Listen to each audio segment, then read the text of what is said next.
মিতা চক্রবর্তীস ওয়ার্ল্ডে সকলকে স্বাগত। আমার সামনে মহাদেব শিব সৃষ্টি স্থিতি প্রলয়ের অধীশ্বর। সকলেই ঘুমের থেকে উঠে আমরা ভগবানের নাম নিই, তার মধ্যে প্রধান শিবের নাম, শিবের স্মরণ কিন্তু আমরা প্রত্যেকে তাকে স্মরণ করে চলি। আমাদের প্রতিদিনের জীবনে আমাদের গৃহদেবতা, আমরা যাকে নিত্য পূজা করি, তার স্মরণ নিয়ে চলি, তার কাছে প্রার্থনা করি। আমাদের নানান রকম মনস্কামনা এবং নানান কিছু আমরা তার কাছে বলি। আমাদের সুখ দুঃখ হাসি কান্না সব কথা কিন্তু আমরা আমাদের গৃহদেবতা, যাকে আমরা নিত্য পুজো করি, তাকে কিন্তু আমরা সেই সমস্ত আমাদের মনের কথা বলি।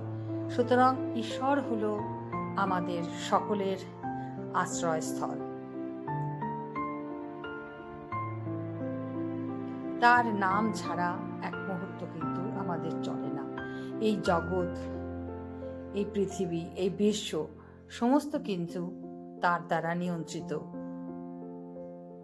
তার অঙ্গুলি হেলন ছাড়া একটা গাছের পাতাও কিন্তু নড়ে না। তাই আমাদের প্রত্যেকের উচিত যার যে আরাধ্য দেবতা, তাকে স্মরণ করে দিনের কাজ শুরু করা এবং সব শেষে সারা দিন পর তার নাম স্মরণ করে বিছানায় শুতে যাওয়া। এই হলো আমাদের আধ্যাত্মিক জীবন এবং এইভাবে আমরা এগিয়ে গেলে জীবনে কখনো কোনো কষ্টের সম্মুখীন হব না, ঈশ্বরের কৃপায়। এ আমার দৃঢ় বিশ্বাস।